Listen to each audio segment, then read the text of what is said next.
at the camera, maybe I look well. Sorry, fine. I look well. Yeah, you look manageable.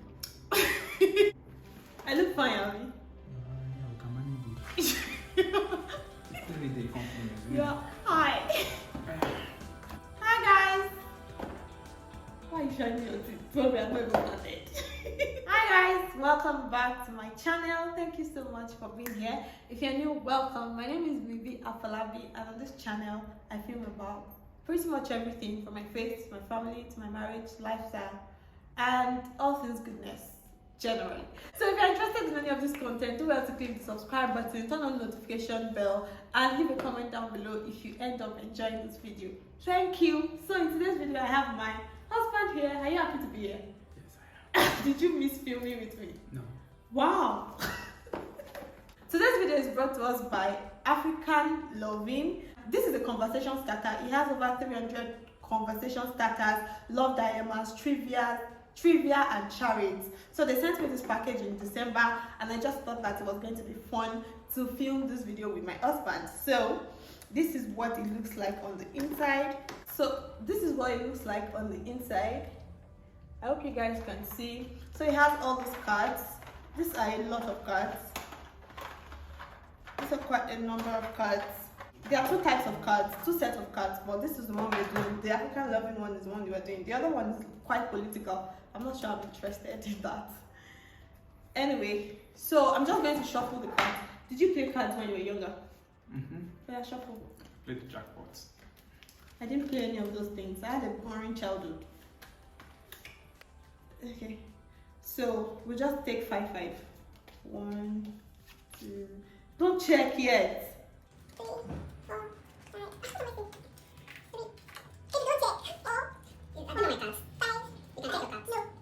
Then let's read this one. Okay. Should what happens in the kitchen affect what happens in the bedroom?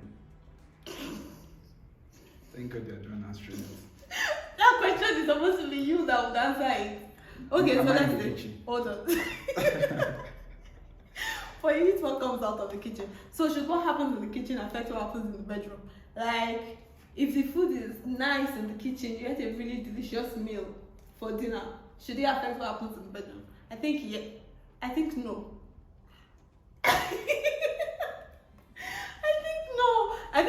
I don't think it should. Well, it can affect it because they said the way to a man's heart is his stomach. You know it's not true about me. Well, it's not true about my husband. Let's answer this question as it concerns my husband. What happens in the kitchen does not affect what happens in the bedroom. If you let the kitchen be empty, the bedroom will be noisy. The bedroom will be noisy. What do you have to say? Why is the bedroom noisy? Are you playing music or what? Like, Yeah, she likes playing music. It doesn't affect. Kitchen does not affect bedroom in our case. Okay, so yeah, anyway, it shouldn't, but yeah, it shouldn't affect. But what of for people that, you know, the way to their hearts is through the atomy? For couples like that? Yeah, the question is it's two ways, because again, when you are hungry, what you want is food. Yeah. So it's two ways. But I guess what happens in the kitchen could mean maybe the taste of the food. It could mean how quick the food was. It could mean the delicacy. Well, yeah. In that case, then yes, because. But let me ask you, if you have, if I prepare like extra nice meals, like if I go out of my way in the kitchen, does it affect you in that regard? Why should that? I will eat it. You made extra good meals, then I will eat it. In my mind, actually, I can't really pick up correlations, except if I'm hungry or something. You can't pick up correlations at night? Between kitchen and the bedroom. Like, this is the first time I'm thinking, could there be any correlation? The only thing is if someone is hungry. Outside that, well, okay. My own thing. Yeah, my husband, like I told you guys, it does not affect it. I mean, we move regardless. Okay, so my question. Don't read. Oh my goodness. Why is it all about sex? Anyway, sex is overrated. What do you think of that statement? Discuss. You have 5 minutes. No, you have 2 minutes. Sex is overrated. What do you think? Well, Overrated in what sense? Okay. Like the way everybody just goes about saying, oh, sex is this, sex is good, sex is amazing, sex is the best thing that happened to me. I can never wait till marriage. Sex is beautiful. Okay, I got it. Thank you. Yes, it is actually. In many ways, it is overrated because people think what's. Oh, let's talk in the context of marriage. Okay. Yeah. What keeps marriage is not just sex. Okay. Yeah. So there are more things than sex in marriage. So, but if you are exposed to the social media, you're exposed to the system, the system of the world right now, you'll probably think sex is everything in marriage, or that's overrated. That's not true. Yeah. Okay. So yeah, there are more things to marriage than sex. Yeah. But we'll not take the fact that sex in marriage is important, right? Yeah, sure it is. Yeah, sex in marriage is important, but it's not everything. It's like maybe 15% of what makes up a marriage. 85% of the time or 90% of the time, you're not even thinking about sex, and that's the truth. So sex is overrated, especially for non-married people or unmarried people. Just feel like I cannot buy a car, I've not tested, I cannot do this. Calm down. It's not the end of the world, okay? Yeah, that's all I have to say. Next.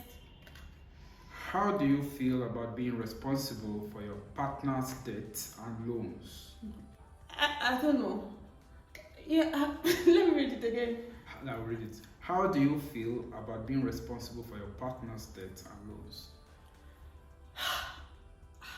That's tough because, I mean, I didn't even know what to use the money for. Maybe it was before I even came into your life. You already had this debt and these loans. And now I'm in your life and I have to take it. That's why I've told you before. That is one of the questions that you should ask somebody before you get married to them or before you even get into a relationship with them. What is your financial life like? Are you in debt? I mean, how many thousands of dollars? How many millions of naira? Because these things have a way of straining a relationship. I don't know what you used the money for. I don't know when you took the money. And now I have to be responsible. Because if I'm coming together with you, I'm taking everything. I mean, we are sharing the good and bad and the ugly. So if I have to carry that burden, I have to make sure that, okay, it is worthwhile or it is something that I really want to do. Okay, so what of in the context of marriage? Now, you've painted a scenario which is before marriage, isn't it? Mm-hmm. So in the context of marriage, now maybe you're married for, say, 10 years now. Mm-hmm. Okay, so the question.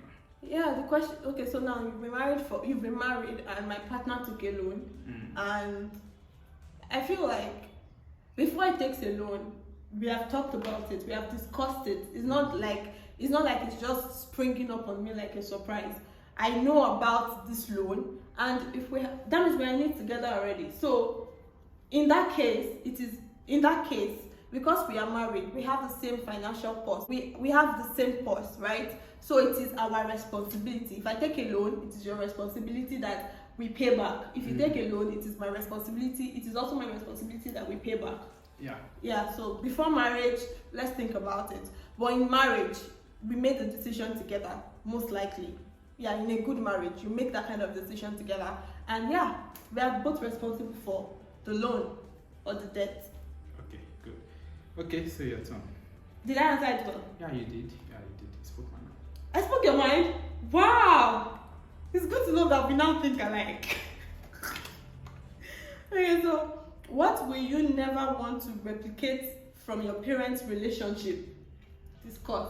Oh, okay. So what you don't want in your parents' relationship? Okay, now I have to think, and let me see. Because my parents are perfect. Well, perfect is overstatement, like we thought.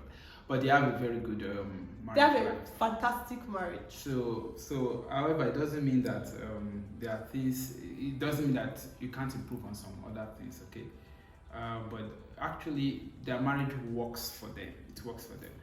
So, what would I like to improve on? Maybe in terms of finance, in terms of how they discipline children, in terms of religion. Yeah, like I said, it worked for them. When it comes to how they discipline children, we were really disciplined with a lot of slaps. Who disciplined more? My mom. My mom is very fast too. My mom. You can tell that my mother-in-law, she does not take nonsense. Even her last one that is like 25 years old, she still used to threaten to slap her. Like, back bites here. Yeah. So maybe I will beat less because really you find out that even though it worked in some ways, but there are better ways of doing it, like discussions. Okay, discussions would have done it better. Okay, so that's one, and then number two will be maybe okay. When we're growing up, we really didn't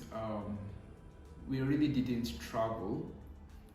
We really didn't explore. And explore is not the word. Like yeah, the social part of it, like exposure to other things, good things, like travel to okay. Let me use Lagos for instance. Travel to Lagos. Let's just see what it is. Yeah, and I understand because of maybe finances, of course.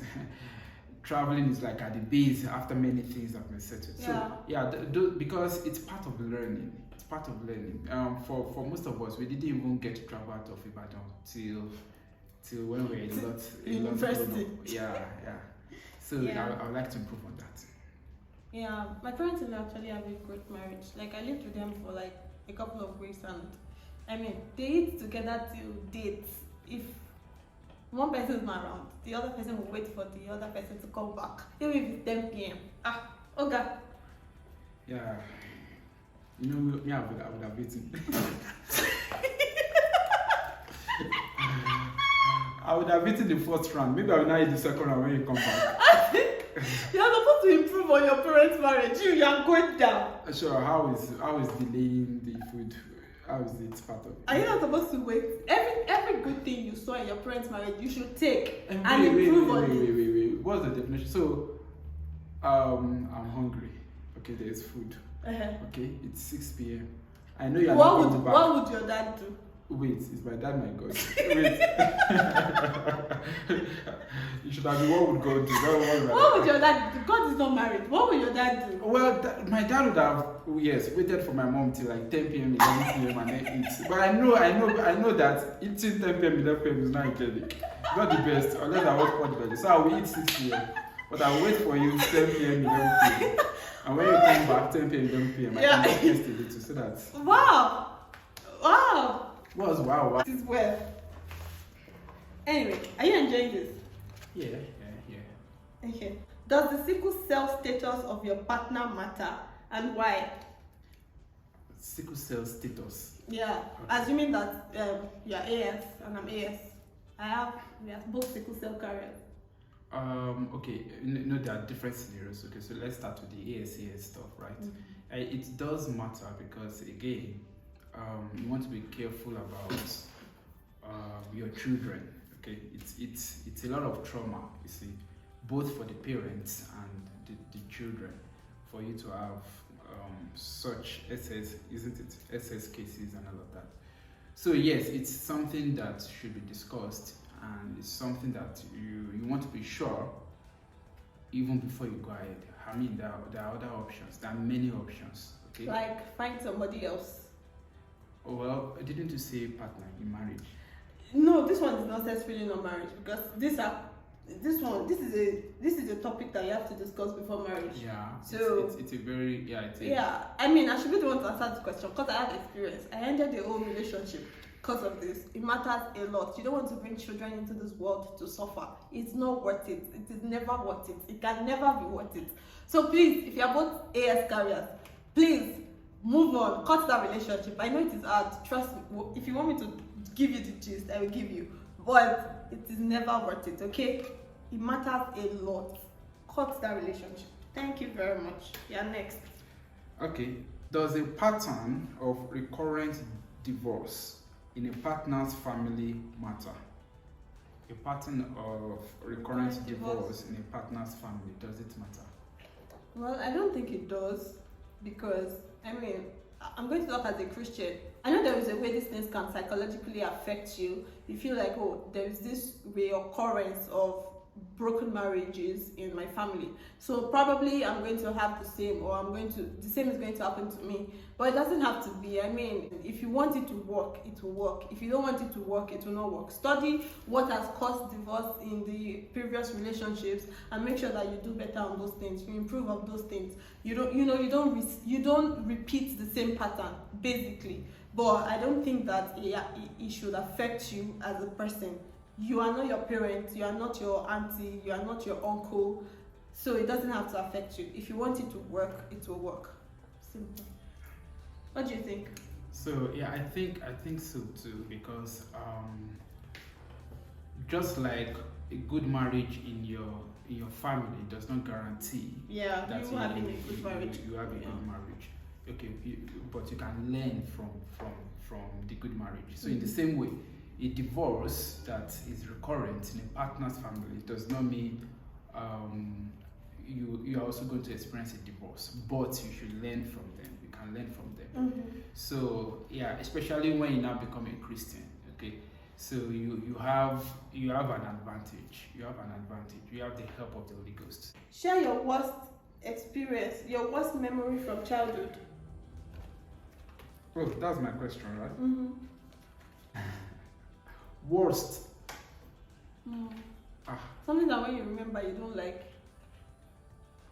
I'm trying to remember one.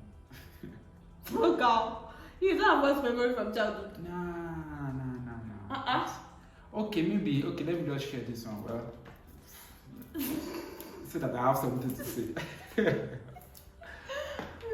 Okay, so at school, I attended School of Science. Oladipala in the School of Science, okay, Bola Ibadan, senior secondary school. So SS2 is equivalent to. Oh, I know what you're trying to say. Yeah. So we had this teacher, maths teacher, and very young lady, and of course we were a lot in the class, like about 40. 100. No, not 100. I know about 60. We were about 60 students. And maybe she was in a bad mood, or it was a Friday. No, it was a Thursday. Maybe she was in a bad mood, or she was not happy. And she just looked at us and said, no, we are making noise. That we are making noise. And because of that, she's going to discipline us. She asked all of us to stand up. She walked out, all of us, all the students, out of the class. So we were outside the class. And then she went to hire 3 masculine male teachers, like very, very masculine. And then handed over canes, like seriously canes, 3 of them. And then ordered all the students to be beaten 4. Okay, 4 from each teacher. So you get 4 slashes from this teacher. Like 4 from each. 4 from each. 4 from this teacher, 4 from that teacher, 4 from the next teacher, making 12 in total. We're like, what? Do you know that she insisted, and it's a government school? Yeah, it's a public school. There's nothing you can do. No rule. You can't complain to the principal. You just have to go through it. We begged and she said no. We are noisemakers, and she's not the teacher to lesson. So yeah, each teacher gave us 4 slashes that day. That was it. I've never been beaten like that in my entire life. So those teachers, they were taking joy in the way. And they love to beat. It's like Christmas. Yeah, it's like, whoo, let's show them. So 4. I took the first 4. I was like, Jesus, the journey is still far. I struggled. I got all the courage I could. My husband has like the softest skin and like in life rather. See, if I cut him like this, it will make a mark. Yeah. I can imagine what happened to So after the first one, I said, God, help me. Why today? God, just come today. I don't want this to hear. So I went to the next one, 4. I said, God, I can't take this anymore. See, the last one, I took 3. I just ran away. I said, that last one, I can't take it. I can't take it anymore. Please, I can't take it anymore. I ran away. So yeah, it's a very. Did you go to school the next day? We went to school. With your mommy? No, not my mom. My mom did not get to know about until about 2 or 3 days after, and it was an accident because I didn't tell her. I pulled up my shirt. She just saw my back. She just screamed, "Toby, what's that?" What happened to you? What's all this at your back? I had marks, like laceration, everything. My back was like torn out. So, in hindsight, you see that's just wickedness. That's wickedness. That's the devil. That's the devil teaching us maths. Honestly. Because I don't know what you stand to achieve by beating and giving 12 strokes of cane to children. Because we were still young. I was necessary. I was probably 13 or 14. Yeah. 15. Till today, when I see her, I still remember, and I'm like, nah. You're not a good person. You have a bad heart. Terrible heart. I pray for your children. I pray that they are not beating 12 strokes of cane like it's beating us. Yeah, just we should pray for our enemies. I'm sure I saw us as an enemy. Did you like maths after them? You see, I was going to say that, and that's one of the reasons why people just hate certain subjects. And unfortunately, it carries on to even in their life, because they're not able to make up for it. Many students hated maths because of that. Because in fact, it's wickedness. What's the explanation behind it?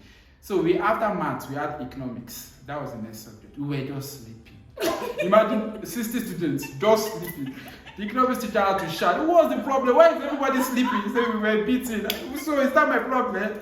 We were just sleeping. The following day, many people did not come. Probably went to the hospital or something. I don't know. Imagine. So it was. Oh my god. That's so funny.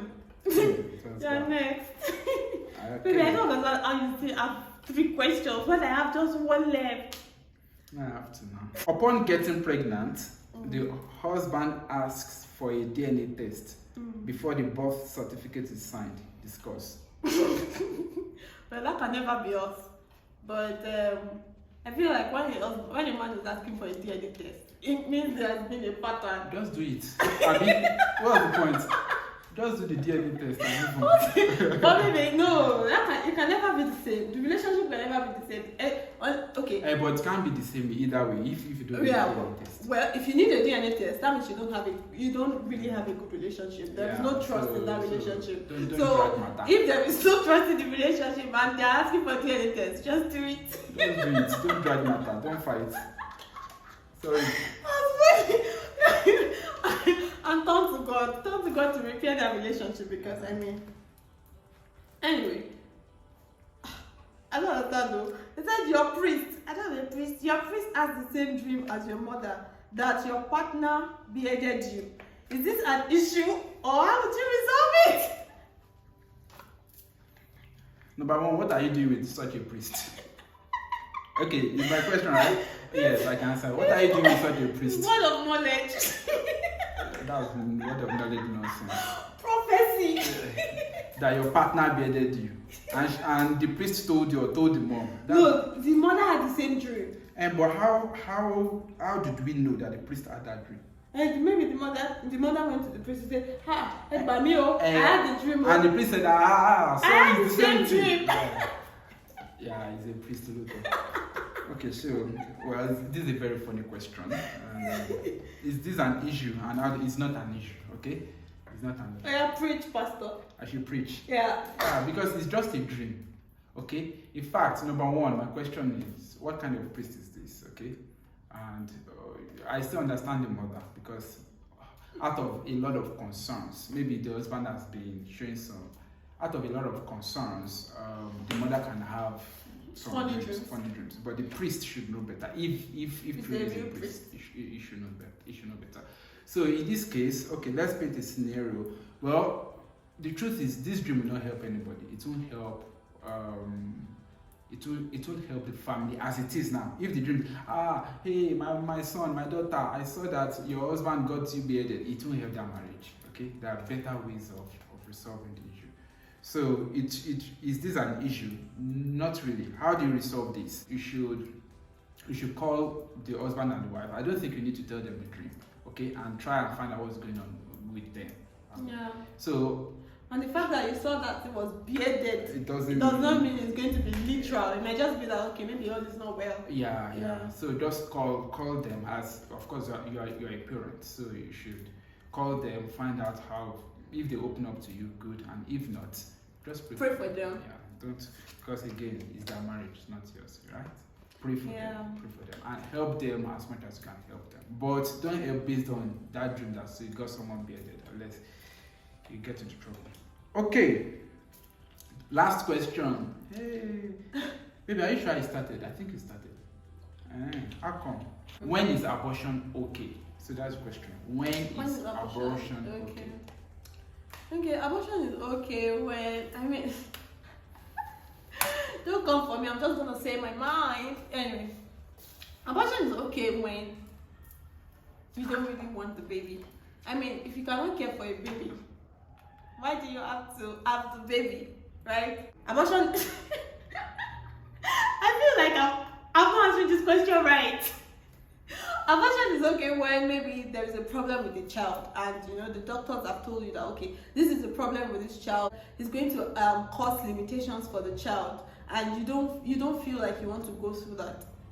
That's fine. Okay, so see, people get a lot emotional, and it's I understand that. So I think abortion is an option. I like that. Abortion is an option when the life of the mother is threatened. Okay, there are some situations where the doctors have already told you your life is in danger. There's something not working right with the baby, and your life is in danger. So I think in that case, because there are a lot of people that have lost their lives because they say, no, I will not. They die, the baby dies. Okay, so in such a case, abortion is an option. Okay, take out the baby so that your life is preserved, and then you can have another baby again another time. So I'm just thinking now, if you are allowed to use pills, which if you look at it very well, it's more or less like, in my opinion, like an abortion, isn't it? It's maybe you're not aborting anything, you're just preventing something. Okay, that's true. You are just preventing it, you're not aborting it. Mm-hmm. And what if you are preventing it and aborting it? And it's not the same end goal. It's almost the same thing. Okay, anyway, let's stick to the question. I've only added to what but what I said, is it okay? That like if you don't want the baby, you know that you cannot care for this child. So should you have the baby, give the baby up for adoption? See, the or truth, you abort it? See, the truth or there are many. This issue needs to be discussed, and the person in picture should actually. It's not one size fits all. Exactly, it should actually. It's a case by case basis. Should actually be given a say, because there are some cases say no, you shouldn't abort, and this mother really thinks she doesn't want the baby. She will just harm herself and harm the baby. So it's just a case by case, and some people will say they abort and they really want the children, even though the child, even though there are odds, everything does not look like. It's a case by case. So these are just scenarios and advice. So it's not a one rule stick to all. No. So I believe when it comes to abortion, the person involved or the people involved, the partners. They need to, even the family, they need to really weigh their options and go by it. It's not a strong rule. I don't believe in the rule that says no, you can't abort, because there are many reasons why people do it. There are many reasons, and some of which are genuine and concerning. Very cogent, yeah. Cogent, yeah. Anyway, thank you so much. I think we've come to the end of this video. Did you enjoy yourself? Did you like the questions? Yeah. I love the question. So we have come to the end of this video. Thank you so much, guys, for watching. If you'd like to get yourself a copy of this, I'll leave all the details in the description box. So do well to check it out and get yourself this lovely conversation starter for yourself and your partner. I think you would really enjoy it. So if you enjoyed this video, please remember to give it a thumbs up. Leave a comment in the comment section if there is anything you would like to talk about.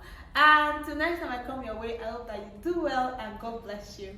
Bye. Say bye. Bye. So why can't I check any of the 5? Why should I start with? No, so that every question takes you by surprise. God. Am I the one answering the question or you? Baby, don't stress me this year, please. I don't understand. Please, Extra rules. Okay. let's do this in peace. Ah.